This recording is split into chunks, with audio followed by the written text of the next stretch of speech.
Buongiorno amici del canale. Ciao. Allora senti, Franco ha detto che questo è un tavolo da ping pong. Potrebbe assomigliare a un tavolo da ping pong in effetti. Quando vedete che la telecamera va su e giù perché è Franco che asserisce.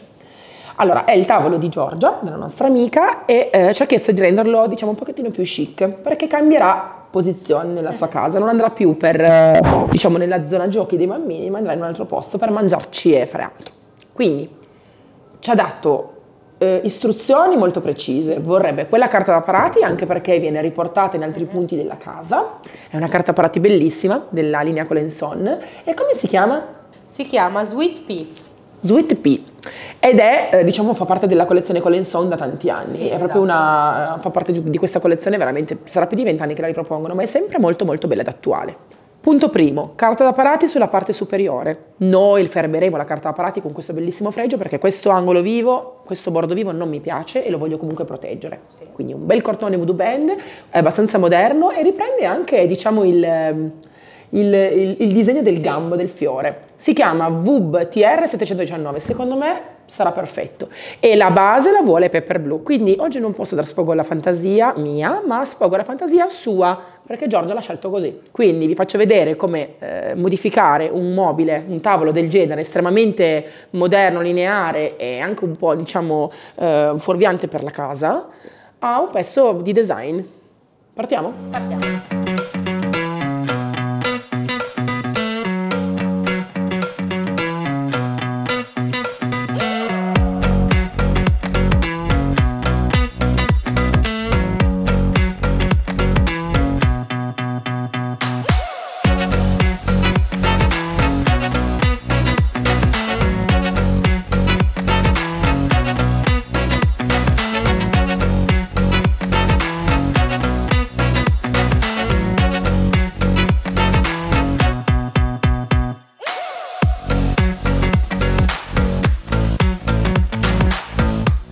Andiamo a preparare la superficie lavando con ABA, quindi acqua, un bel secchio di acqua calda, ammoniaca, ne mettiamo circa un mezzo bicchiere abbondante, e bicarbonato.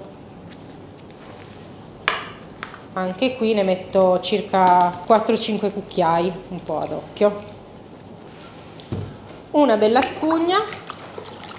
E andiamo a lavare tutto grattando bene per togliere qualsiasi residuo di sporco, di impurità, magari qua c'è dello scotch e così via. Dopo aver lavato tutto con questa soluzione bisogna poi sciacquare con acqua pulita.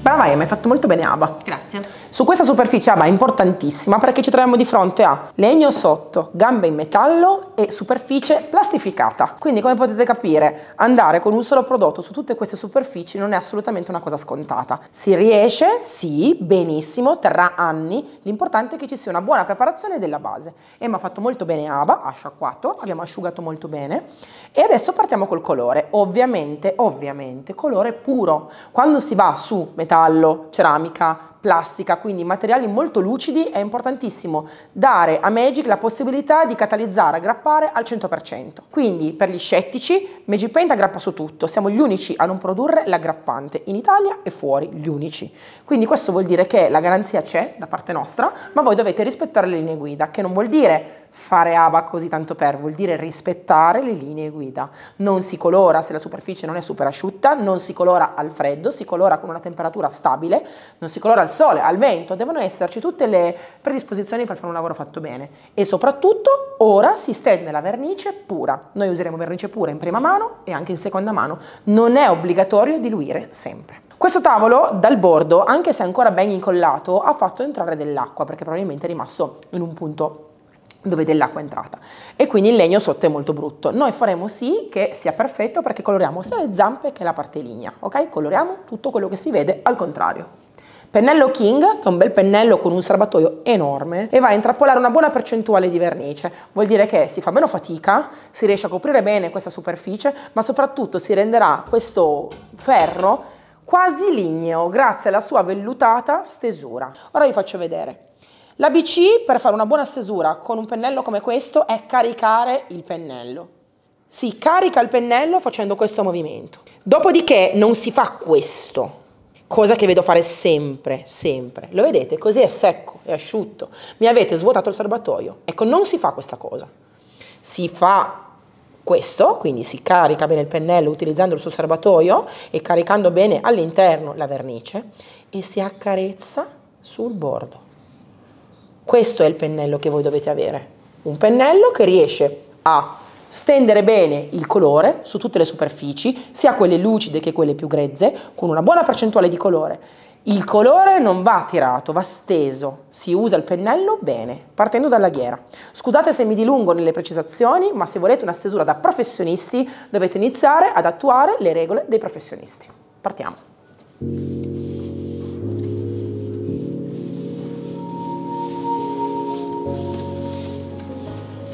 Come vedete, ho fatto aderire bene sul metallo verniciato, che è questo qui, e sto facendo aderire bene anche sulla barra filettata in alluminio.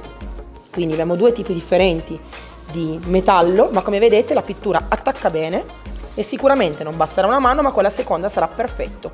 E ripetiamo, non servono fondi. Vado ovviamente anche sulla parte lignea e qui dove c'è il legno è importantissimo seguire la vena del legno. Il legno va così. Non potete colorare così, se no fate fatica e ne beve di più. Voi dovete stendere il colore usando il pennello nel senso del legno. Una cosa importantissima qua è che se lo stendete bene, basta una mano sul legno, non due. E quindi si risparmiano soldini.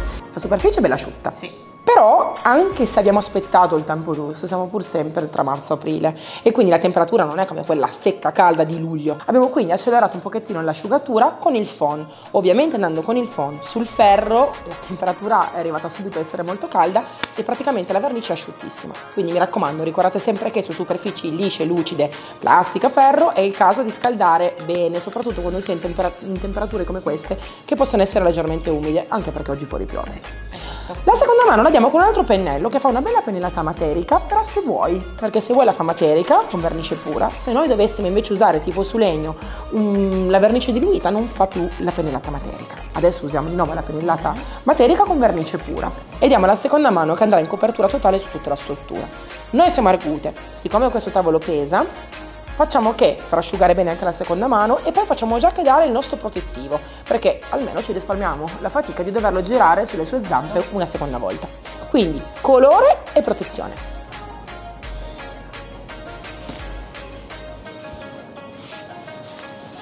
Quando passate il pennello anche in seconda mano su superfici molto lisce e lucide, evitate per quanto vi è possibile di calcare e di ripassare troppe volte. Ecco. Ora io ho colorato, basta, non lo passo più, perché se per caso non avete asciugato bene rischiate con la seconda passata, se vinte, stardite, se passate troppe volte il pennello, di eliminare la pittura e noi non lo vogliamo, ok? Quindi ora io coloro tranquillamente e non vado ad accanirmi, basta, non ripasso più. La copertura è molto bella, perfetta e procedo su tutta la struttura.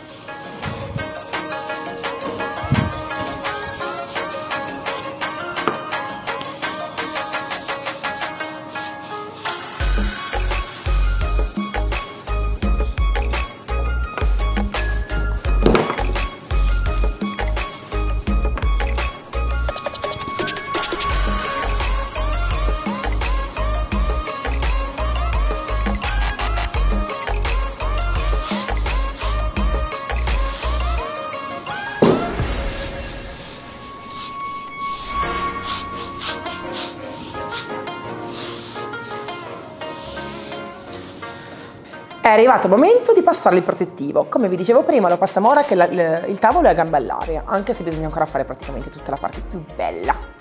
Mi raccomando, il protettivo in questo caso ricordatevi che è fondamentale ovunque, non solo sulle gambette che vengono toccate, anche qui, anche perché l'umidità in un portico arriva anche da sotto, quindi è fondamentale capire che se un tavolo sta all'esterno, non a diretto contatto con la pioggia, quindi non serve un idrorepellente perché lui sarà al riparo, ma sta comunque all'esterno, è il caso di proteggerlo con un protettivo satinato anche dove non cade usura o dove non cade acqua.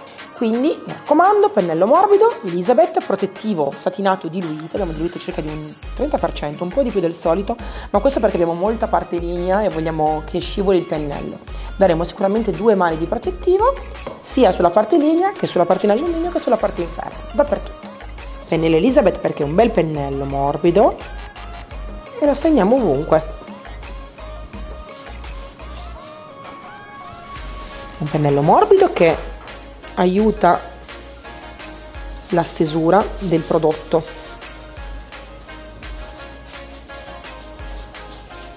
In modo liscio e vellutato.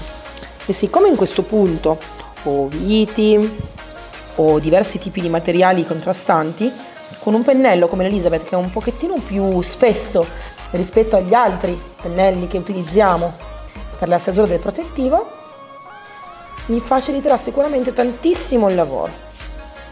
Ecco qua. Vedete come il colore cambia nel momento in cui si va a passare il protettivo? Diventa vero, vivo, puro, un bel colore pieno. Mi raccomando, occhio a non fare gocce e colature, l'unica cosa che veramente non ci piace mai del restyling.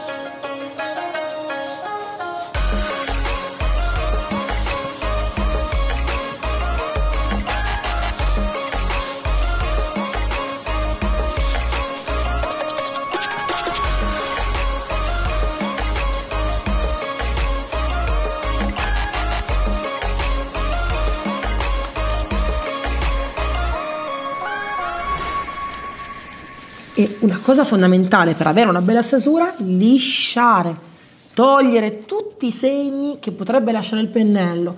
È chiaro che se noi lasciamo questo ci saranno i segni, no, bisogna lasciare una pennellata vellutata, liscia, in modo che il protettivo autolivelli e non ci siano segni. E voilà.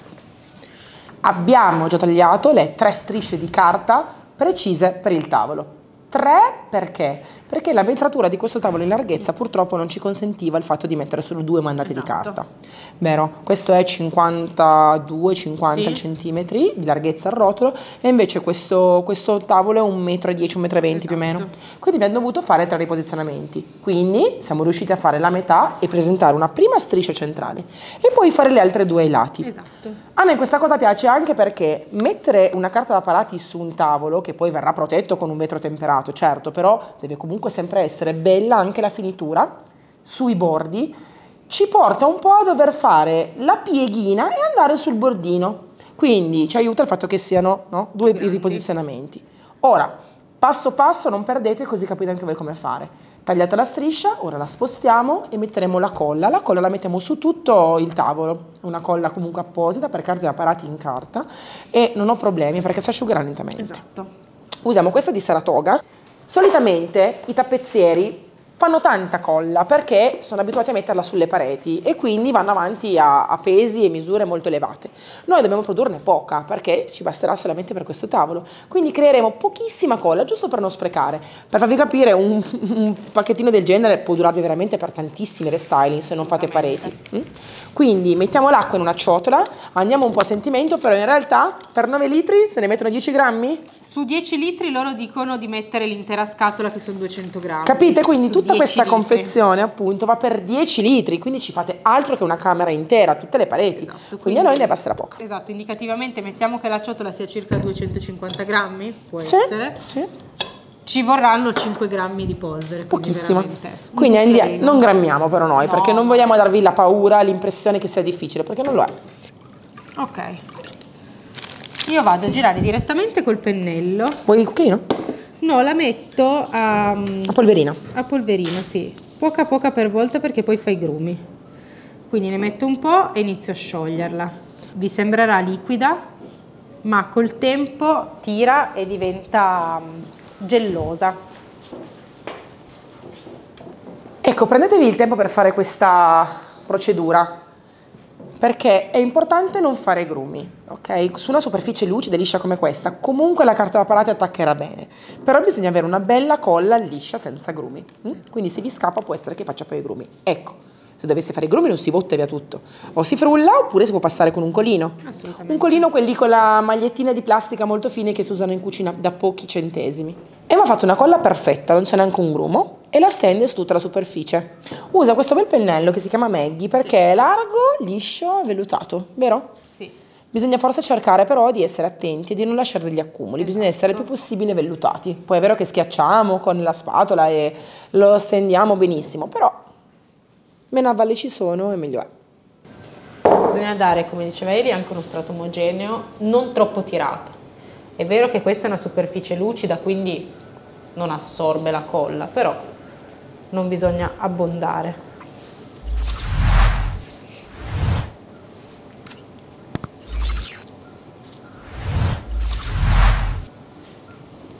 Ma parti tu, io la tengo sollevata, sai che devi andare al bordo, Sì. più che puoi. Allora, sto all'interno dei 2 segnetti che ci siamo fatti, io sono al bordo. Tiro, sollevo leggermente. Dovremmo esserci. Ok. Inizio ad appiattire con la mano, poi prendiamo una spatola. Assolutamente. È molto facile stendere la carta in orizzontale. Quindi provateci perché è bello e semplice. Inoltre questa carta è bellissima ma per niente delicata. Spesso e volentieri si pensa che le carte, te lo tiro un po' su, tanto è riposizionabile, che le carte di carta appunto siano troppo delicate. Invece vi assicuro che queste, della linea Colenson, sono veramente resistenti nelle tonalità, infatti ora anche se noi passiamo sui bordi non la roviniamo. Pensate che questa fa parte di un antico metodo di produzione dove oltre che stampare la prima parte di colore stampavano anche le tonalità, infatti passando la mano si sente proprio il colore steso per imprimitura. È una carta parati pazzesca, molto molto antica, della collezione Colenson. Emma, vero che posso sbordare? Sì, sì, assolutamente. Ok.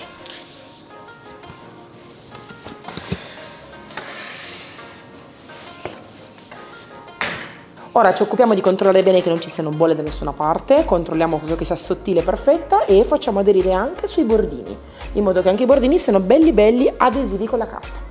Abbiamo finito di attaccare perfettamente la parte centrale, adesso spalmo la colla sui 2 laterali e proseguiamo con i ricongiungimenti. Riposizioniamo. Vai Emma, tira abbastanza perché ci ha stupito questa carta, vero? Perché Sì. ha pochissimissimo sfrido ed è anche molto molto molto facile da mettere.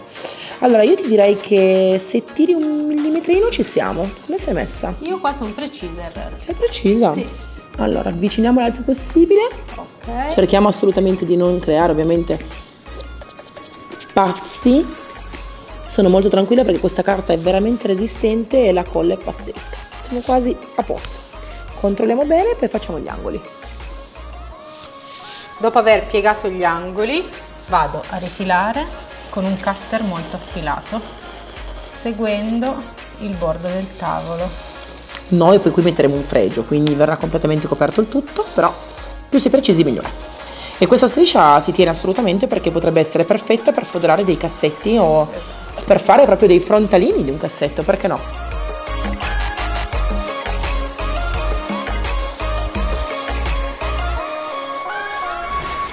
Voilà. È ora di mettere il fregio. Prima di metterlo bisogna scaldarlo, srotolarlo e colorarlo, perché mica posso mettere il fregio e poi colorarlo sopra la carta. Quindi questa è una delle risposte che mi fate spesso. Ma perché dovrei colorare il fregio prima di metterlo sul supporto? Quando il supporto è o già colorato o molto delicato. In questo caso sì, potrei mettere una spatola per cercare di non andare a sporcare la carta, ma mi conviene rischiare? Assolutamente no. Quindi abbiamo messo sul nostro tavolo un bel telo del cartone e con un phon andiamo a srotolare il cordone. Il cordone ha il codice VUB TR719. Grazie, lascialo pure per terra. Sì. Se non avete phon caldo, phon termico come me, ricordate sempre che potete usare un phon per capelli un po' fortino, o se no per il forno, nel senso che potete prendere una teglia da forno, accendere il forno a, che ne so, 200 gradi, 180 gradi, accendete il forno, lo mettete un attimo dentro con una carta a forno, mi raccomando, e lo scaldate. Una volta che lo portate fuori è ancora più facile lavorarlo, perché avrà sempre il supporto della teglia che mantiene tiepido il supporto del fregio. Provate. Questo è un metodo che usa anche Soligio quando deve lavorare i fregi per molto tempo, e quindi vi assicuro che il metodo del forno non è per niente male quando non si ha il phon termico. Srotolamelo piano, in modo che, è brava, mettimelo piatto, in modo che, vai, vedete piano, vedete, lei deve comunque cercare di renderlo piatto, quindi man mano che si scalda si srotola. Lei non deve fare forza nel momento in cui vede che non viene, perché altrimenti si romperebbe. Vedete, per esempio adesso, piano piano lo srotoliamo, ma quando è pronto ve lo dice lui, che non fa più la gobbettina, ma si lascia tirare tranquillamente.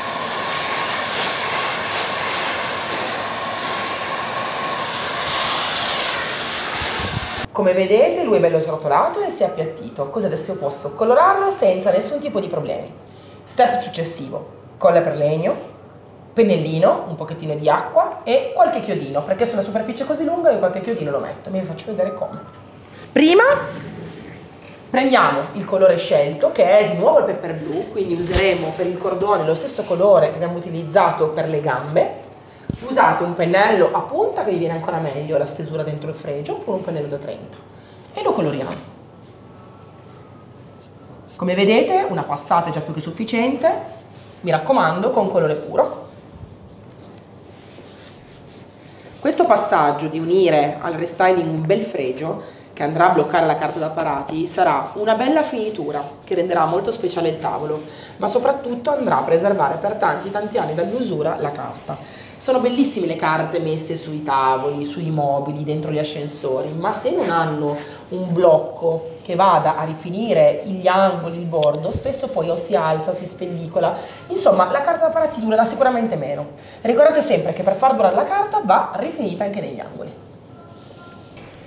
Il fregio è caldo, perché è ancora caldo del phon, e asciuga in 2 secondi. È ancora morbido, guardatelo, infatti se io lo tiro su è ancora morbido, e quindi questo vi fa capire che fin quando il fregio è morbido è plasmabile.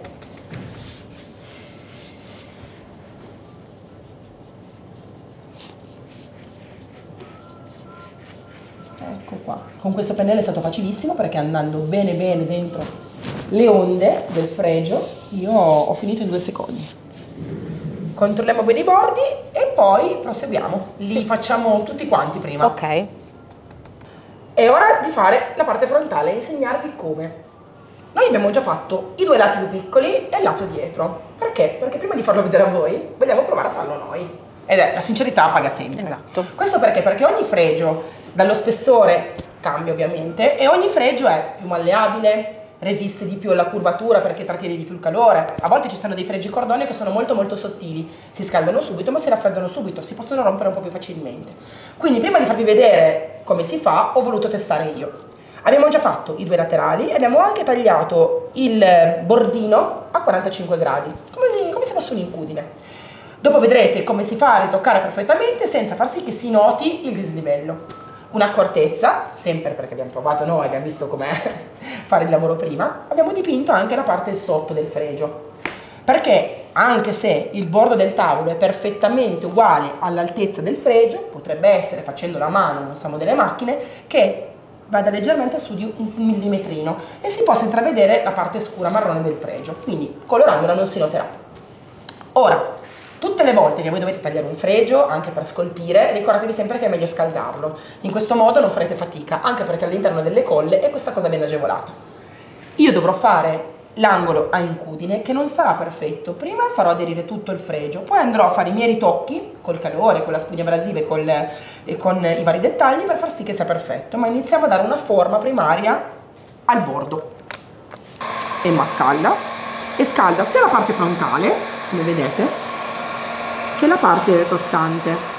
Mi raccomando, fate attenzione a scaldare, sì, ma non bruciare. il cordone. Dovrebbe già bastare. Io vado appena più su rispetto al disegno, vedete il disegno finisce qua, e inizio a fare il primo taglio a 45 gradi.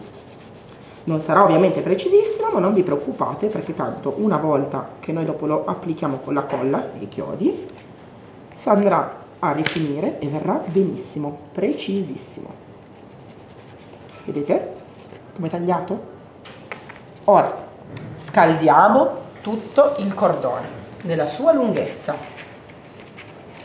applichiamo la colla e dopodiché applichiamo il cordone sul tavolo. La parte finale cosa dici? La tagliamo dopo? Sì, okay. Ci conviene. Io tengo sempre la mia colla, in questo caso uso la Unil. Adesso in giù, così sono sicura di svuotare benissimo il tubo e non faccio fatica. Tenetevi già vicino un contenitore con il pennellino e anche un po' di acqua.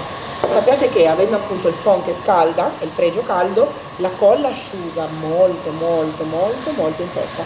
Quindi io Emma mi fermerei qua. Okay. L'ultima parte di colla che dici la facciamo dopo.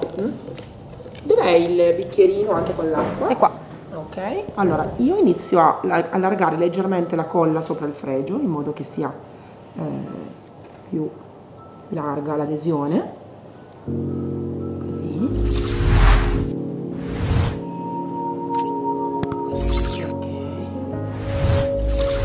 E il fatto di andare a metà mi fa stare molto più tranquilla e serena, perché se poi la colla si asciuga troppo diventa poi un problema, no? Invece io ho messo la colla solo qua, solo fin qua, più o meno a metà fregio. Vedete, scarico bene il pennello. Non vi preoccupate se dovesse uscire leggermente un rigolo di colla, perché si toglie via col panno bagnato, e non va assolutamente a macchiare la carta da palazzo, quindi tranquilli. Ok, e vado ovviamente anche a mettere un po' di colla sull'angolo. Ecco qua, quindi incollo bene l'angolino qua, ok, e anche qui. Io userò la mia sparapunti che ha dei chiodini più o meno di 1 centimetro ed è bellissimo questo passaggio perché non si vedrà la testa d'ingresso del chiodino. È ormai una garanzia per me questo modus operandi.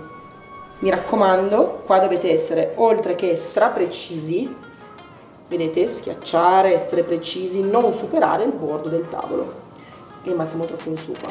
Anche perché poi appunto verrà messo un vetro e quindi se si supera il livello il vetro potrebbe poi rompere il fregio.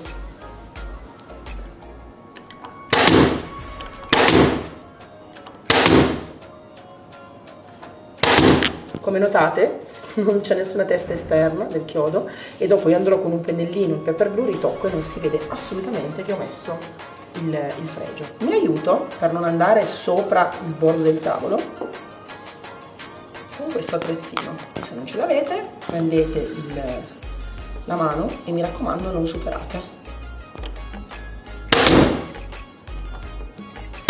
Emma, scalda un pochettino per favore se riesci, in questo modo riusciamo a essere più precisi.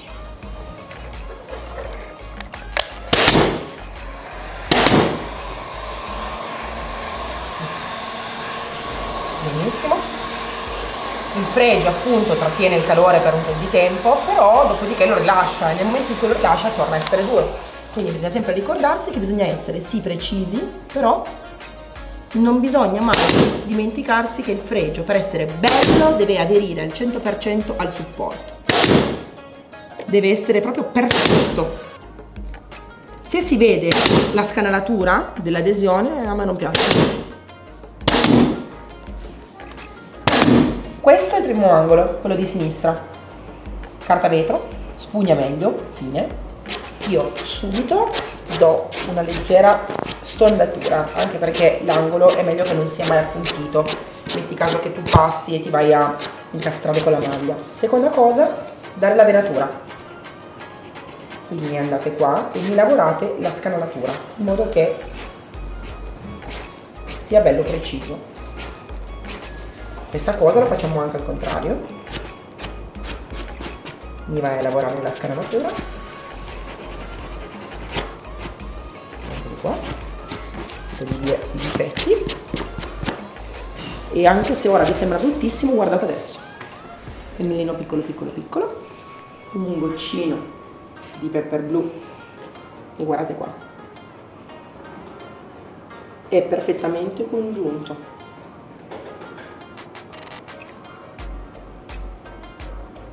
Quindi la parte di sinistra e di destra, allora vedete la riga continua, la riga che continua. Ora andrò col pennellino, sempre con questa punta, a ritoccare tutti i punti in cui ho messo i chiodini. Quindi è vero che non si vede già, però guardate com'è semplice andare con un pennellino piccolino piccolino qui e ritocchiamo eventuali puntini dove ho fatto entrare il chiodino. Ecco.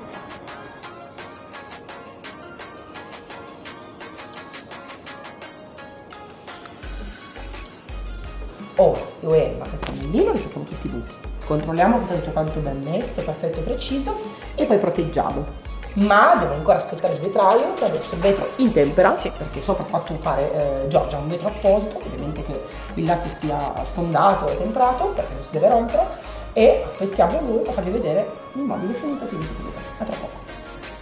Che ne dici? Mi piace, assolutamente, molto, un restyling perfetto. Perché questa tavola andrà in casa sua. No, non è una dépendance. Un posto molto bello con una vista in mezzo al verde dove potrà essere utilizzato anche per studiare, per fare i compiti, per lavorare da casa. Sì. Vero? Dove i fiori si contestualizzeranno benissimo. Ma senti, ma è vero che tu metterai questa carta anche nel portico?